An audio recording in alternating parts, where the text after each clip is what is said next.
By now, everybody understands that the key to living a healthy life is to have healthy habits. What you do repeatedly creates the quality of life that you want to live. And most of you already know about the major habits like working out, eating clean, not spending too much time on social media. But in this video, I want to discuss the habits that not many people know and talk about. And this one is for all my lovely ladies out there. Of course, if you're a guy, you can stick around as well because some of these might apply to you as well. But ladies, listen carefully. Wear cotton underwear. All of these other materials in the market right now, polyester, silk, microfiber, they are not actually good for your health down there because they are not very good at absorbing moisture and they can lead to a lot of trapping of moisture and heat, and that can lead to yeast infections, which is not a very fun thing to have. So if you are very used to wearing panties, thongs, underwear that is made of different materials, I would highly recommend switching to cotton because experts, doctors, everybody recommends doing so. Cotton absorbs moisture, it keeps your stuff down there dry, and it usually does not lead to a lot of entrapment of heat and bacteria. I actually realized that not a lot of people wear cotton underwear when I started living with flatmates a few years back, and then I saw that a lot of ladies were just using polyester stuff and they repeatedly got UTIs. You don't want to do that. Don't wear a bra at home if you can help it. Now, in an ideal world, women everywhere would be able to go braless, but I understand that that is not the case for a lot of us, especially people living with bigger families, people living with a lot of male counterparts in their families. But whenever you can, and especially when you're sleeping, do not wear a bra. If you can avoid it at home, best. If you can avoid it while sleeping, that is also good enough. Now, there is not a lot of research done on this. There's circumstantial evidence. But there was this one study that was done on 300 women, and it showed that women who didn't wear a bra actually ended up developing muscles in the chest that supported their breast tissues, which is actually very great. It's not always a good idea to keep constricting your fatty tissue in your breasts because that can lead to discomfort, it can lead to lump formation, and most women, especially in India, do not wear the correct bra size. So it's just leading to a lot of pressure, unnecessary pressure. So it's a good idea to avoid wearing bras whenever you can. And if you absolutely cannot, switch to bras that are more comfortable, like sports bras that don't constrict your tissue a lot. Speaking about bras, get fitted for the right bra.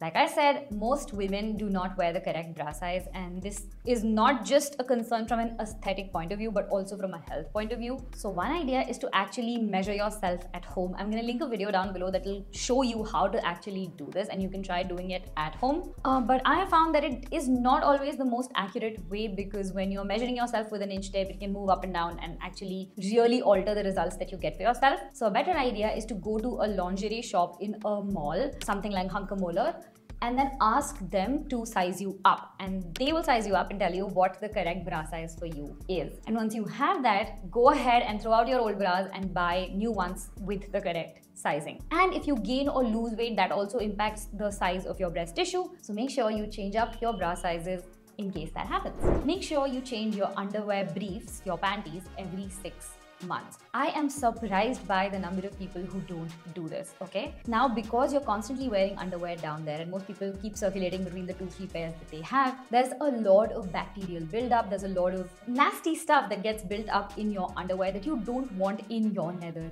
regions. Even if you're washing them every single day, that is, because if you're washing them by hand, that can lead to a lot of soap residue remaining in your fabric, and that can lead to allergic reactions.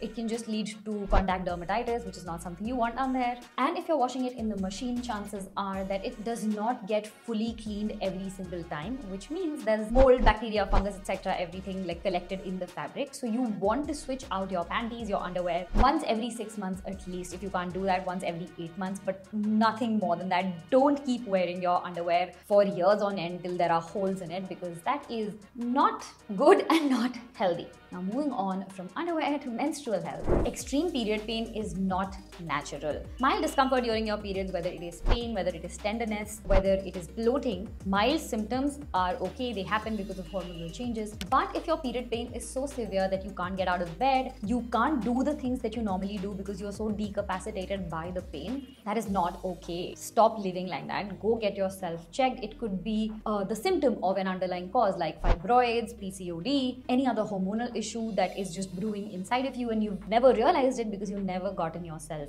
checked. So if you are somebody who deals with very severe period pain, make sure you book an appointment with a doctor and figure out what is going on inside your body and stop continuing to live with that pain. It could also just be inflammation or gut health issues. In that case, you might want to consider talking to a clinical nutritionist or an Ayurvedic practitioner. I know that I have used Ayurvedic medicine for my PCOD and for treating, period symptoms, and they have worked really well for me. So that is also a road that you can go down on if you do not want to consider traditional allopathic medicine. Speaking of periods, try and find an alternative to commercial pads and tampons in the market. I know that they are probably the most affordable choice. In a lot of places, they are the only choice. But if you have the option, if you have the means, go ahead and look for options that are more natural, that do not have the number of chemicals and perfumes and all of the nasty stuff that goes in a lot of these mainstream pads, tampons, and period products. Because over a period of time, and there are several cases documented of women who have faced issues ranging from contact dermatitis to something that happens when you keep a tampon inside for too long and causes a bacterial infection. There has also been a massive increase in the cases of cervical cancer, and although there is no correlational study linking these directly to the use of pads and tampons, the number of chemicals that go into making these products is insane. So if you can avoid it, avoid it. Noah Pads is one brand that I partnered with a long time ago on Instagram. They make really good pads and tampons. I have actually switched to using menstrual cups because they are the cleanest, the safest, and the most sustainable and economical, because one menstrual cup can actually last you for like 6-7 years easily. So I don't actually have to spend a lot of money trying to buy pads, tampons, etc. But if that is not something that you're comfortable with yet, try switching to a cleaner brand, a more natural brand than the commercial ones available in the market. Get the cervical cancer vaccine. Especially if you have reached sexual maturity and you are sexually active, it is a very good idea to consult your gynecologist and get the cervical cancer vaccine, because it can actually reduce your chances of getting cervical cancers, which is one of the most common types of cancer in women. If you haven't gotten it yet, this is your reminder to go do so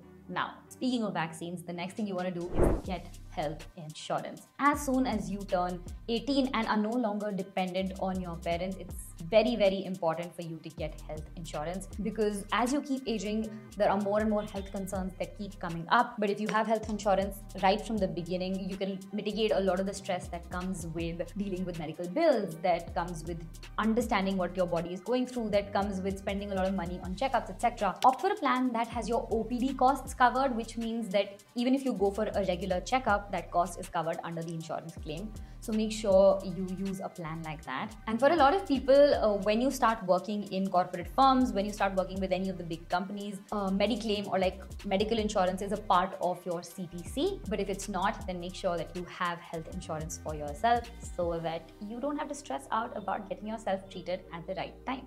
But just getting health insurance is not enough. You also need to get regular checkups done, which of course becomes easier if you have a health insurance plan, because then costs get taken care of by that. So I would recommend getting checkups done every 6 months.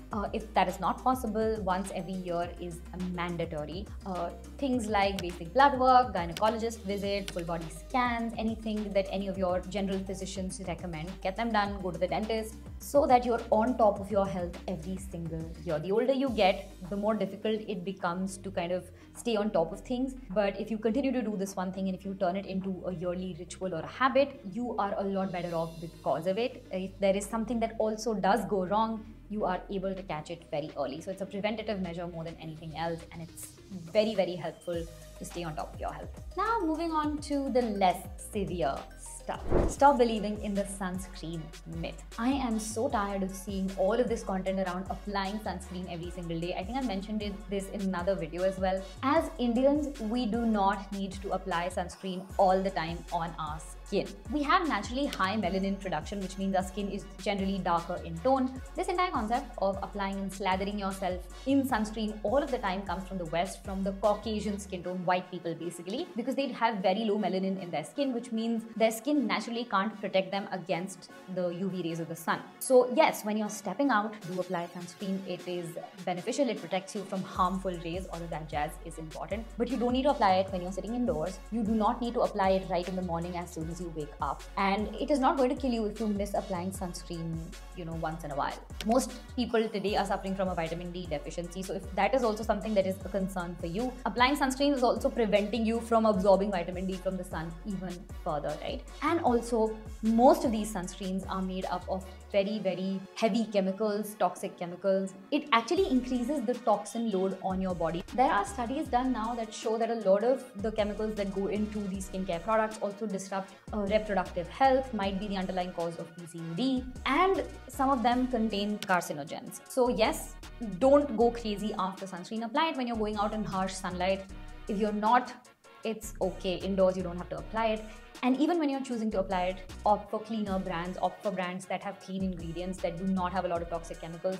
And even better is to opt for physical sunscreens, which is clothes, umbrellas, things that can actually physically cover your body and protect it from the sun's rays. That is the best thing that you can do for yourself. Next is to stop drinking fizzy drinks. Oh my god. Okay, so I will tell you, I quit drinking any sort of fizzy drinks about 3 months ago, and it has had such a massive impact on the inflammation in my body and my gut health. I just thought that this was like a myth and doesn't matter, especially if I'm drinking like sugar-free or like Coke Zero or Diet Coke or stuff like that. But no, you guys. From the time that I stopped drinking it, my health and my skin and like just my energy levels in general have improved massively. I then also found out that drinking a lot of soda is actually correlated with osteoporosis and poor bone health, so that is not something that I want to do. And I know that it can take time to quit a habit, especially if you've had it for a very long time. But if you're watching this video, if you've watched it till here, please make an attempt to quit your fizzy drink habit. If you want to phase it out and you can't quit cold turkey, you can switch it with things like iced tea, iced coffee, slowly drain it out of your system till you reach a point where you no longer crave it. Go on more solo dates. Now, I have spoken about self-love before, I've spoken about the concept of solo dates before, but why are they important? They are one of the best tools that you can have for your self-esteem and for your mental health. Because when you make that effort of taking yourself out on a date, you are actually telling your mind how you deserve to be treated. You are telling yourself what you like to do. You are figuring out what it is that you personally enjoy. And this allows you to set the right boundaries for whenever you have a partner coming into your life. You know that these are the bare minimum things that you need in your life. This is what you can expect from your partner, because a lot of the times we also don't understand what we want out of other people or what we want out of life. Going on solo dates solves so many of those issues. It teaches you how you deserve to be treated by yourself and by others. And that, I think, is a very important skill to learn in today's day and age. And finally, have a monthly self-care day. I spoke about this in the Ultimate 60-Day Glow Up Guide, but having a monthly self-care day basically means you assimilate and you combine all of your little self-care activities and take out one day in a month where you cut off from everything else, every stressful activity, and just indulge for that day in doing all of those self-care activities. Whether it is getting your nails done, whether it's a pedicure, whether it's a facial, a massage, etc. Instead of taking up the mental load of planning and doing these things over and over again, if you are short on time or if you're just a generally stressed out person, just ensuring and putting one day on your calendar where it is just for self-care can do wonders for your stress levels, your mental health, and just your overall feel-good self in general. So those were my 13 healthy girl habits that I think every woman should incorporate, every woman should follow. We all know about the mainstream habits, but these ones are equally important. And let me know if you want a part 2, because I want to make this Girl Talk Time a series on my channel so that women can come here, feel safe, get to know more about themselves, and learn how to up-level their lives. So yeah, thank you so much for watching. Check out these 2 videos next. These or these, wherever on screen they are.